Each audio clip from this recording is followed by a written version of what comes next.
What's going on, guys? Welcome to another video. Today we're going to be doing something extremely special, which I've been dying to do, just haven't found the time, but today we're doing it. And I want to give you guys a little backstory because this has been a long time in the making. I've searched high and low for a while, probably going on like, I think I was looking for this car for like 7 months, and I know you guys have already seen the car on my Instagram, which is going to be linked right there, but I don't know, every single time I look at this thing, it brings me back, like I get so excited because I've wanted this car for a while. I actually didn't want this car, I wanted the Toyota Soarer super bad.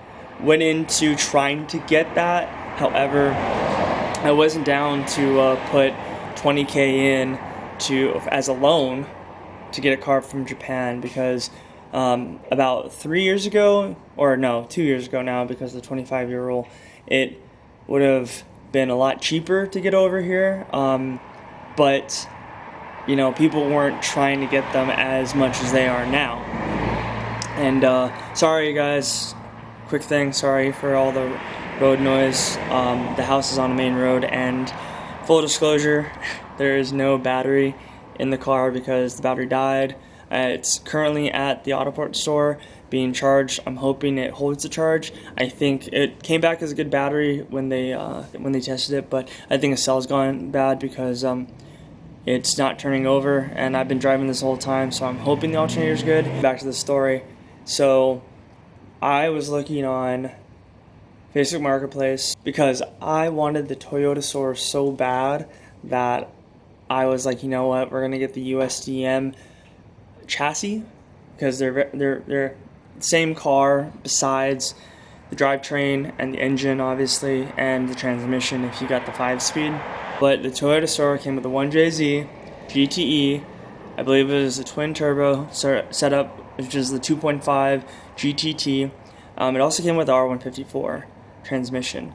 I don't know if the rear diff is different. It might be different ratios. I'm not entirely sure about that. There's forums on it, I'm sure. But anyways, so the difference between the SC300 and the SC400 are obviously the engines. In Lexus chassis, all of the Lexus chassis have the liters on them. So this is a 3-liter inline 6. And the 1UZ, which is in the SC400, that one is a 4.0 V8, which you're seeing the V8 more and more in the 240 chassis, S chassis over here, at least in the States. I'm not sure about Japan or the rest of the world, but here in the States, you're seeing them everywhere. Basically, I was looking high and low for this. They were going for around, I want to say, $2,000 to $2,500, which I wasn't against. However, I was like, I'm not going to pay that much for a car with 250,000 miles on it. It's just not going to happen. They were all not out of my price range. I just didn't feel comfortable buying it with that many miles until I found this. And this is a hidden gem because on the outside it looks crap, but on the inside it's beautiful. It's literally like, it's kind of like seeing a like banged up drift car, but having it in the inside it's like brand new, if that makes sense. So anyways, guys, this car had the lowest miles I could find, and right when it posted up, I remember I was probably around like 11 or 12 at night, and this thing popped up, which I was on Marketplace for a good 7 months, just trying to look and trying to refresh, seeing the same chassis that were for sale that no one wanted because they just were overpriced and really high mileage. But when this thing came up, oh my god, I couldn't even think. I literally messaged the seller and I was like, hey, is this available? And once they got back to me and we started talking, I was like, I gotta get this thing. So, story behind this, I don't know how many owners this car has. However, the owner that it was before, kid about my age, probably a little bit younger, but he did his damage to this car. It wasn't terrible, but definitely did some damage to the car. But I fixed all of what he already did and made it, you know, back to the way I would want it. Basically, I put my own little taste on it. So, yeah, let's go. Let's check this car out. All right, let's do it.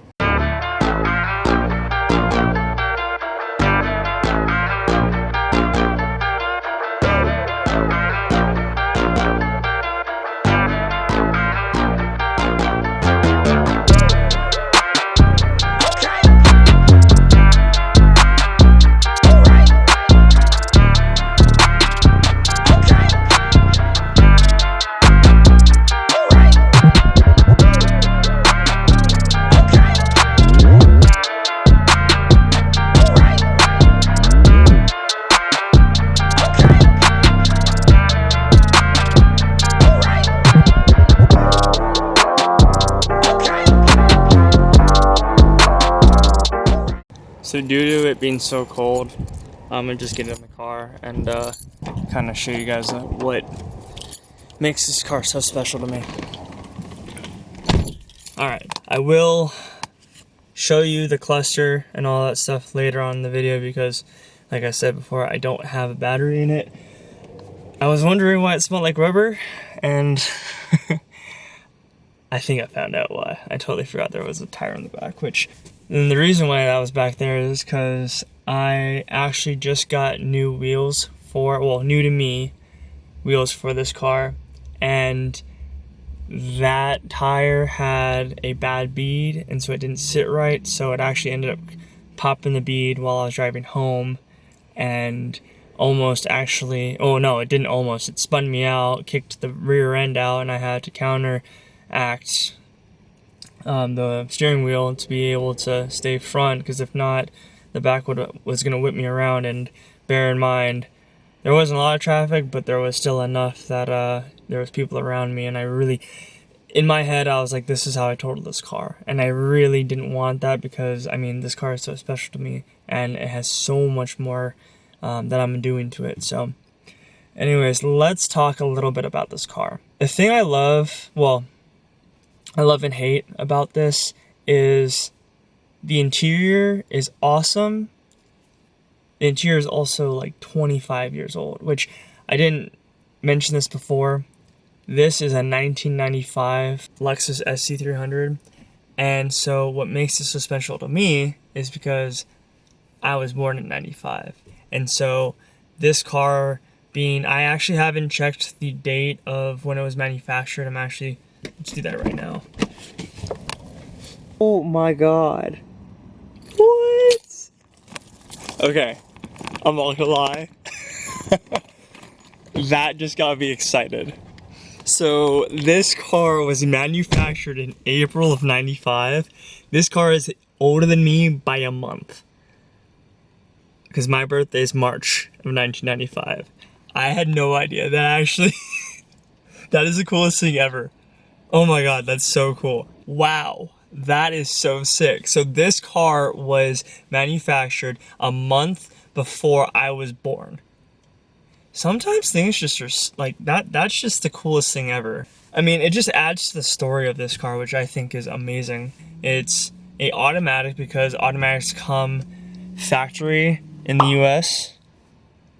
So that will change though. I will let you know that will change. Something you might also notice in here is these seats are not stock.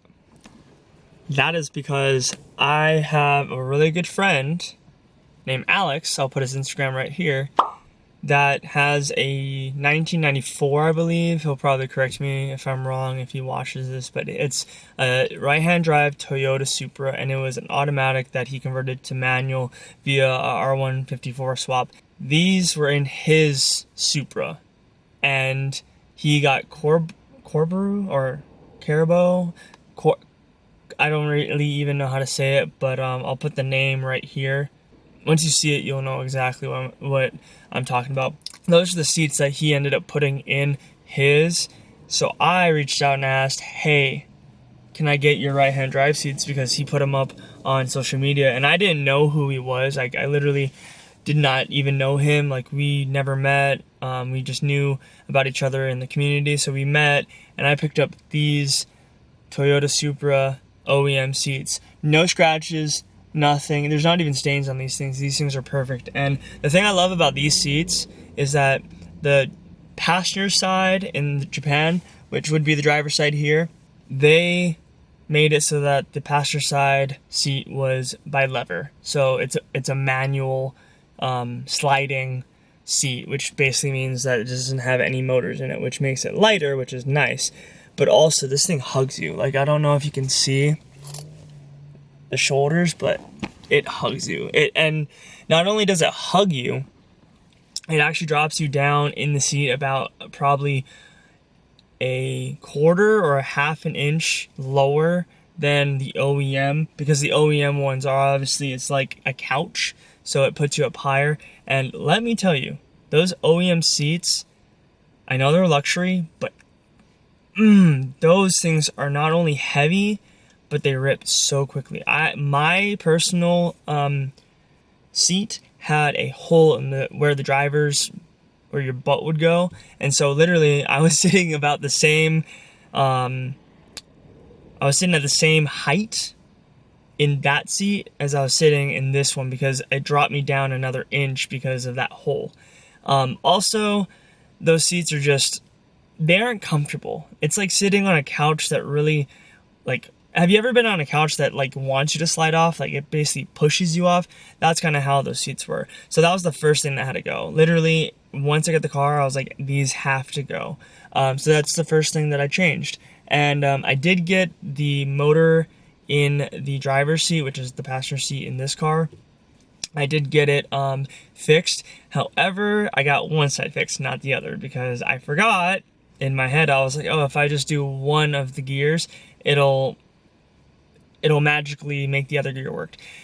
Didn't happen that way, unfortunately. But I do have plans of doing that. I just, I don't really want to go back into that whole process, because I just want to enjoy the car. I haven't had this car for too long at all, so I want to just enjoy this car and not put miles on it, so to speak. It's going to happen anyways, but I want to feel this car out, and I really want to get the time behind the wheel so I can feel how this car drives, what to expect, because this thing is literally my drift build, and you guys know that, and I'm happy you guys are here for that. So what I'm going to do for you guys is get as much seat time in this car as possible, so that when we start sliding it, which I plan to as soon as we can get everything for it, I want to get as used to this car as possible, because it just, when you get used to a car, you get not comfortable, but you can predict what it's going to do. And when you predict what it's going to do, it's very important, because then, you know, if you're going to spin out or whatever, then at least you can do it as safely as possible.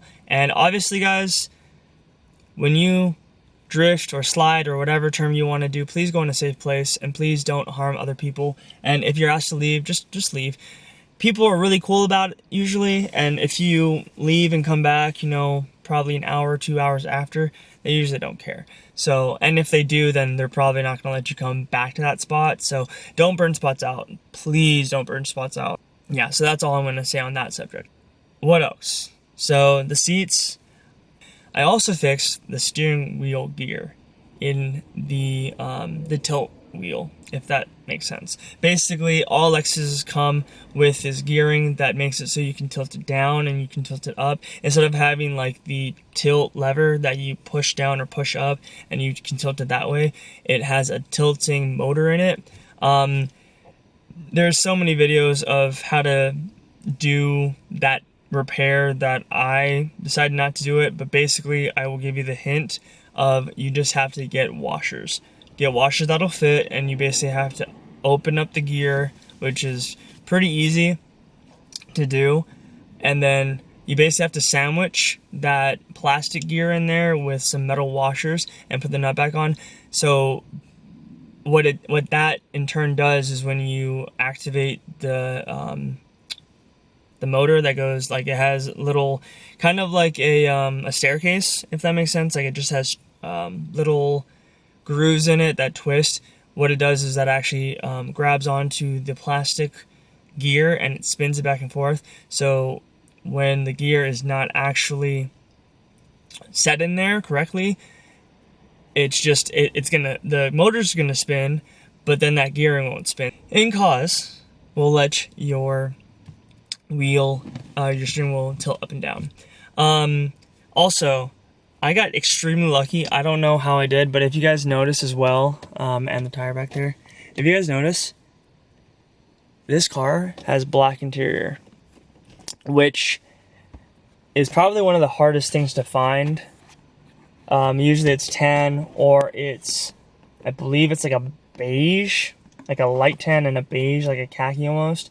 So finding this car in all black was amazing and probably one of the best things ever. And also, guys, who do you know with an SC that has one of those? Damn! Who do you know? And it's intact. If you don't know, that cup holder on eBay right now goes for $40 to $60 easily. And when I saw that in the car, I was like, sold. Also, but this was one of the cheapest running cars for what it is. Like, this was the cheapest SC300 on Facebook Marketplace, and I don't know how I got so lucky because I had no problems at all with it. Everything was stock. The engine bay was totally stock, and I have modified that a little bit because I had to do the valve cover gaskets. They were leaking really bad, so I went ahead and did that repair. And I also did a shorter ram intake, but I did modify the box, the air box, a little bit so that you can see what I did, because I think I did one of the coolest airflow dynamic mods you can do to this. I did a little airflow modification to the engine. That's all I've done to the engine, nothing else. It still has ABS, traction control, which I'm planning on taking all of that out. And to continue with the engine slash drivetrain, this car came with a straight pipe. I don't know how to speak today. Straight pipe to hell. Like, this thing literally, when you started it up, it sounded like, I'm sorry guys for all you Honda boys out there, but it sounded like a Honda. It really did. And then when you drove it, it started like a Honda hitting VTEC at about 2,000 to 3,000, and then right when it was 4,000 to 5,000, it just sounded like a jet. Like, it sounded like just all of it. It was the worst car to start up in the morning. I felt so bad for everyone. So naturally, I had to go and get a muffler on it because I like to enjoy this car, and it still drones a little bit. I went to a shop to get a muffler on, and that helped tremendously, and it still has a pretty fat tip on it. Couldn't help it, but so I did that, and it sounds much better now. Still drones, but it kind of gets a little backfire, like a pah, when you start it up, which I love that. I am planning on doing a full exhaust on it, but for right now, I'm just trying to get this thing, all of it, maintained as best as I can. It is lowered on Megan coilovers that the previous owner put on. I didn't know that. I thought I was on stock suspension until I got to the place and I saw it lowered.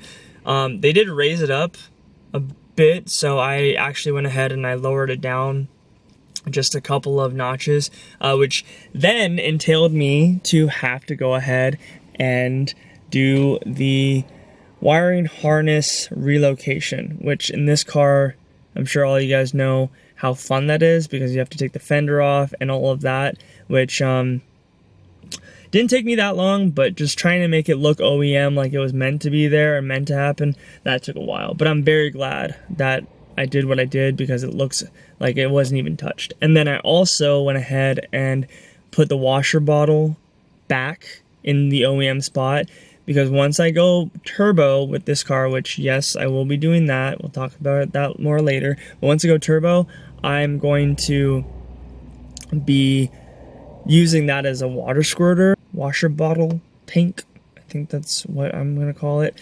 That is still in the OEM position because it's right in the front, super easy to access, and I can put sprinkler, like I can put that whole like setup in the front, no problem at all. Other than that though, I have not seen a baby blue, I forgot what the paint code on this thing is. It's like some kind of blue metallic, but I have not seen it. I've seen green, I've seen red, I've seen all the other colors for this SC300 in Las Vegas, where I live, but I have not seen baby blue. So getting this car, it means more to me because it's different, and not just that it's different, it looks good being different. So yeah, that was also something that kind of sold me on it. Also, the wheels, like I said, I just got them. They are off a 2011 IS 250 or 300, 18 by 8 in the front and 18 by 8.5 in the rear. So they are a staggered setup, which I love, and no rubbing, no spacers needed. The fitment is, I could probably use a spacer to get the rear fitment better, but honestly, I really don't care about that until I am going to be doing hopefully a wide body on this, and then once I do wide body, that's when I'll use some spacers, or I might get new wheels in general. But I wanted to run around town or use this as my daily for right now on these wheels, because I do have the drift wheels, which were the Infinity G37 wheels. I have those that I'm going to be running just as drift wheels because those things look like crap anyways, so might as well use them because I have them. There is some stuff I have to repair on this car. Obviously, on the outside you saw that all of the body was kind of damaged. The front driver fender needs to be repaired. We'll be doing a video on that, which I'm very looking forward to. And then also the rear quarter has some damage to as well. I think it was an Angry X. I don't really know what the previous owner told me, but basically he said that. So that's also something, or that's also why I chose this car, because of the mileage, which I think it has 173,000 miles now, which I had 171,000 when I first got it, like 171 and 800, so it was very close to 172. So I've literally only driven 1,000 miles or 1,500 miles on this car as of right now. But also the year, because I was really wanting to look for a 2JZ, which this car obviously has, GE, because it's not turboed, unfortunately, but that will change soon. But the 2JZ GE, which this one is the previous model, so it doesn't have all of the upgrades that I think that the 96 to 2000 SC300s have, but that's fine with me because this engine's going to get completely rebuilt, and I might even put another engine in this, which will still be very, very close to heart with what this is, but I might be putting a different inline 6 in this car, depending on if I can get it from my buddy or not. Just depends. We're gonna see. All of this is up in the air, but that's basically the main reasons why I wanted this car, or wanted this specific car. And let me tell you guys, the damages that this car has, or the things that needs to get fixed, are very minimal compared to what what it already has, basically. And as far as damages go, the only thing that I really have noticed is that this climate control is not working, where you can see how it has that black right there. So that's something I'm going to fix. Also, I plan to put a double din in this so that this little transmitter thing can go by.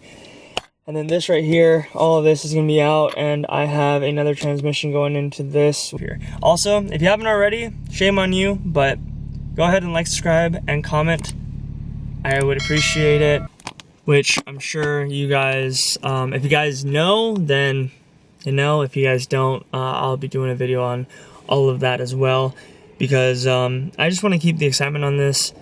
This car I never thought I was going to own, but I do now, which I love. I get a lot of attention in this car, which, to be honest, is something that, not that I didn't know it was going to happen. I obviously knew it was going to happen, but I didn't know how many people in Vegas knew what a SC300 was, because I literally had a guy just the other day come up to the house and basically be like, and he couldn't even speak, and I'm like, yeah, what are you trying to say? And he was like, is that the Toyota? I'm like, the Supra? And he was like, yeah, the Supra. I'm like, it's the USDM model, because if you guys don't know, which I'm sure everyone that's watching this knows, but if you are new to my channel, and if you don't really know too much about Lexus chassis, this Lexus SC300 was literally the luxury version of the Toyota Supra that they brought to the US. And then obviously the Toyota Soar in Japan was same as far as suspension, but like I said earlier in this video, the drivetrain and everything like that was totally different. But yeah, so basically this is a Toyota Supra in a imported USDM form, I guess is the best way of calling it. But if you guys didn't know, fun fact, Lexus actually stands for Luxury Exports in the US. Now you know. Basically what Toyota did was they said, hey, we want to send our cars, all the cars that had the 2Js and the 1Js and the UZs. What they did was they wanted to send all of those cars over here, but have it where, you know, they could bump up the price, because no one was going to pay $60,000 to $70,000 for a Toyota, because there's not going to happen. So what they did was they actually came up with the Lexus symbol, because you don't see any Lexuses in Japan, Australia, in any of the Asian market. Lexuses are literally only in the US and I think maybe Mexico. I'm not really sure. But yeah, basically Lexuses were only sold here in the US because they wanted the USDM market to accept that they were basically in a Toyota, a luxury Toyota. That's basically what it was. Because every single thing on this car, you look at it and it says Toyota. That's basically how it was. It's just the badge that says Lexus. Which, fun fact, this car has a Sora sticker. I'm gonna keep it because I like it. And when I do my body kit, which I plan to do a full wide body kit on this, I will be taking that bumper off, and that sticker is going to stay with the bumper. I will not be using it. Let's go ahead and talk a little bit more about the outside of the car. So there is work that needs to be done on this, but that's exactly why I got the car. There are little blemishes. Well, it's not really a blemish. It's more of like a dent / scratch, and it does go down in the middle. And then there's this right here, which is where the angry girlfriend hit it with the bat. I'm not sure how that happened, because this right here is all nice and straight, so whatever happened. There's also this dent right here, which I actually got this one out with an extension, a 3/8 extension, and a hammer. I just poked it out a little bit, and so it has a little bit more of its shape, but the paint and a little bit of rust is on there, so that's gonna get dealt with soon. There was a sticker here. As you can tell, it's not as glossy as the other side, and they definitely resprayed it over it, but there was a sticker here that like went like this way, and so when they took it off, the adhesive was still on it. So I went ahead and I tried to take the adhesive off, which then took the gloss coat off of it. But honestly, it's not really that big of a deal, because I'm not gonna be running this bumper, which I guess the bumper ends right here. I haven't taken this car apart at all, so I have no idea how the body lines go, or how, like, where the bumper ends, or where the quarter panel starts from. I'm sure it starts right here where this crack is.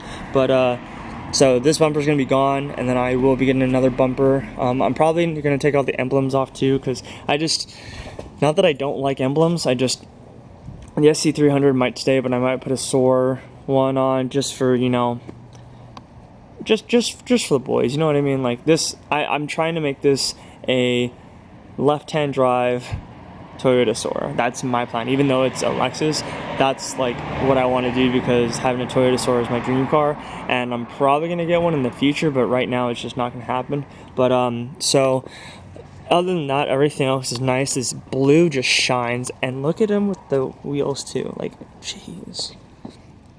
Like, good lord, you can't get better than this. I mean, with the old wheels, it just looks really crappy, but with these wheels, it honestly just makes the car look so much better. By the way, guys, this is not stock. I have no idea who put this on. I don't know if the previous owner put this on. It looks like it's supposed to be there because it's paint and everything like that. The same paint, actually, very similar paint. You can't even tell that there's a difference in paint. So it actually caught me off guard, because whenever I saw other people's SC300s, this wasn't there. Which a guy at work has one as well, which he's building an engine for it, but this was not on his, so I was like, what the heck, that just doesn't make sense. But I ended up figuring out that it's not OEM. They actually added this, so I guess when you'd open your door, it wouldn't hit any, you know, other car or cart or whatever it may be. But we also have a dent right here. And then going forward more, if you can see, I messed up the paint a little bit here because the door was pushing into this because I had to take the fender off to get to the wiring loom. So that right there is a little bit messed up. And then if you can see, there's a little bit of a dent right there. I don't know if the camera's going to be able to pick it up. By the way, look at that. It is properly going to storm. And it's raining and snowing probably in the mountains, which I do want to add that this coming Thursday on the 9th, I got a action camera that's coming in the mail, and I'm hoping to arrive soon so that I'll be able to take it up to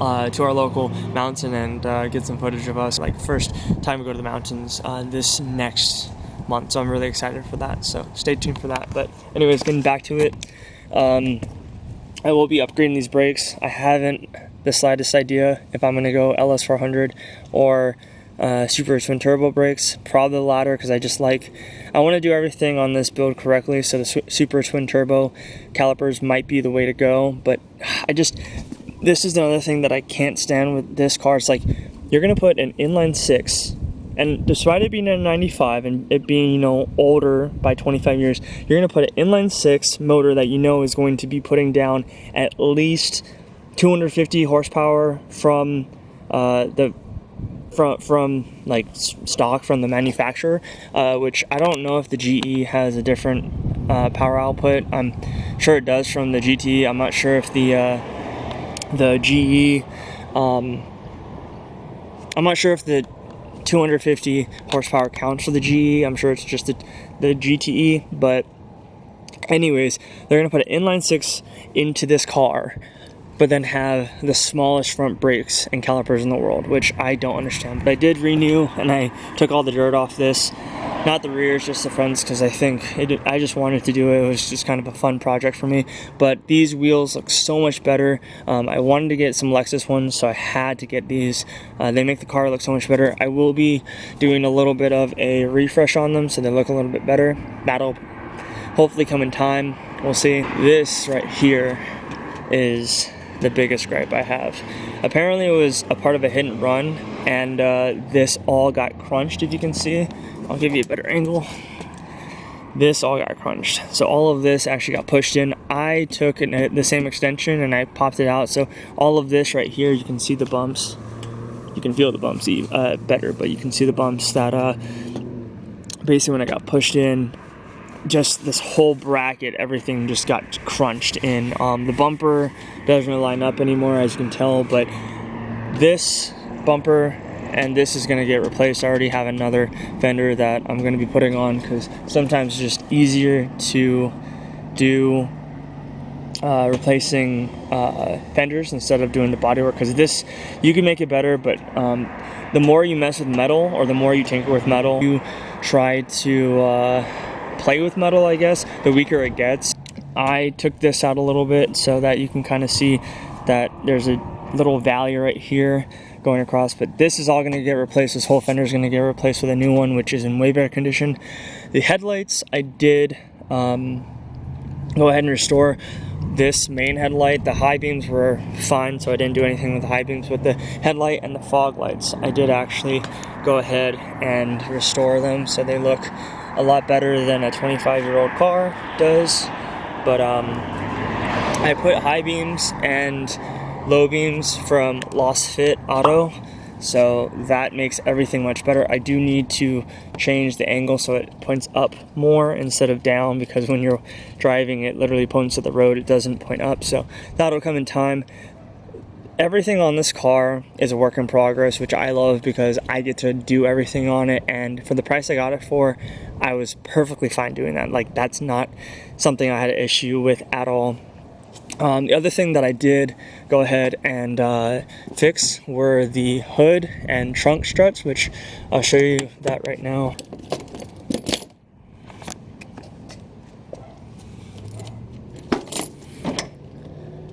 Yep, struts work perfectly. And I also have the CD player in here, so if any of you guys want to pump some jams and some CDs, I got you. Get battery. Cool. Awesome. And like I mentioned, it has the SOAR emblem, and I'm not changing that because I like the way it looks. Well, it's a sticker, not really an emblem, but same thing-ish. Alright. So, I did replace the hood struts. So the hood struts and the trunk struts are the same. They are these tough support, which they were like 20 bucks in comparison to like 120 that Lexus wanted them for. And then I went to the local auto parts store, and they were, I think, 70 for them. And I was like, there's no way. No, they didn't even have them. They wanted me to come down and like universally fit them, which I was like, no. So I ended up going and getting some struts. I think I got these off on a parts key. They're doing the job. They're holding it up, which is nice.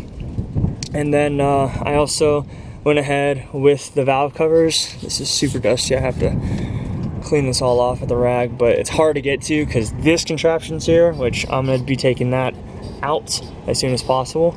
But I do have a short ram intake, which this is the modification that I was talking to you guys about, the box. What I ended up doing is there was a flap here that opens up and you put the air filter in here. I ended up taking the seam right here, this whole seam that goes all the way around, and I ended up taking the back of the box off. So basically now what happens is this ducting, that ducting down there actually pushes air right to the filter, so it actually helps the airflow a little bit. This is janky, but it works. I have a screw or a bolt right there, and I have a bolt in underneath there as well. And well, every now and then it has a check engine light, but the check engine light is for a lean oxygen sensor because it doesn't know how much air is coming in, because air kind of leaks through here. So it goes away. The check engine light goes on, and then the traction control goes on, and then it goes off in the same minute. So, or like 5 minutes, like maybe 2 miles, and then it goes off, which honestly is not terrible. But we do have our loss fit auto headlight, or sorry, high beam, low beam. So I put those in. You guys haven't seen my Instagram reel. I did that. So I'll meet you guys inside.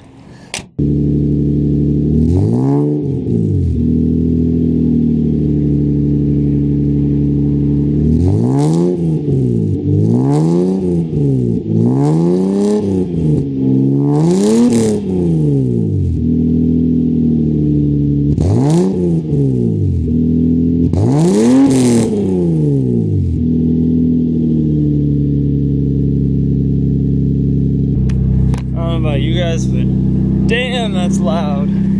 It is a little rowdy, unfortunately, as far as when you get up to about 5 to 6K. What I was gonna show you guys is, boom. So because these seats sit me down a little bit lower, this is as far as it goes down. So I do have a little bit of leg room, but I like it better like about halfway, like right there, because then I can still move the wheel without it touch my legs, and I can see the cluster switch. So this is also something that I really dived into to get everything as like close to OEM as possible. So the cluster was something I really wanted to accomplish and make it so that everything worked. I originally got the replacement needles of Tainin Electronics. However, when I went to go put them in, this one worked about halfway, and then this one and the coolant, the fuel and the coolant both didn't work. Thing is that the fuel wasn't working at all, so it was all the way down to the bottom. Every single time I turned the car, it wouldn't move at all. So I had no idea what fuel level I was at. I guess the motor had like not been broken, but it grounded itself or something, and electrical in this cluster is ridiculous. I also have to mention that my rear lights, the daytime running light, they went out because I was trying to ultimately get the you have a light bulb out, like warning light on my cluster. I was ultimately trying to get that to go away. However, when I went to go do that, I went into the back where there is a rear brake light warning relay box. It's a yellow box in the trunk on the driver's side, right by the antenna. And I was naive enough to think, hey, let's go on YouTube and see if I can get this, you know, done the shortcut way. As I cut one of the resistors that it said to have that warning light go off, and it did the opposite effect. The light was still on in the cluster, but then my lights didn't work. And I was furious. I was super pissed off. So I went on eBay and I got another one. I could have just went to the junkyard, but I was just so mad at that point that I'm just like, I'm just gonna get another one, put it in and get it to work. So I put another relay in to have it work, and it still didn't work. And I was like, what the heck is going on? I was getting super mad.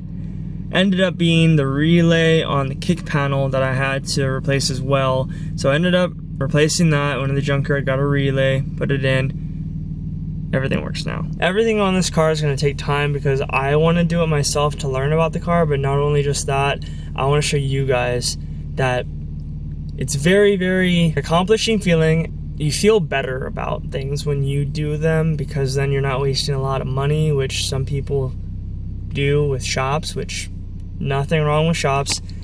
Shout out to Kaiju Motorsports here in Las Vegas. They have helped me with a lot of stuff that I can't figure out, and they give me all the oil that my car needs, which I use Motul in this car. I use it in every car except for the 4Runner because the 4Runner doesn't need that, but once I do the engine swap on the 4Runner, all I'm going to use is Motul. But I use Motul and an OEM filter with all of my oil changes, and then I use the Motul 7580 LSD. Well, I will be using that soon. Future video. Hint, hint, wink, wink. I think it's in the rear diff of the 350Z, and I'm going to be doing that in the rear of this car as well. These ones are going to be yellow, and these two are going to be green. One of the things I can't stand the most on Lexuses, they make so many like gremlins, like electric gremlins. It's luxury, so everything's heavier and everything's leather wrapped, which I will be doing some things to this car to make it a whole lot lighter, which means new doors. I also might venture into some carbon fiber fronts or fiberglass with this business venture that me and Tyson are going to be having. That is going to be something that we're going to be hopefully producing. I'm not sure.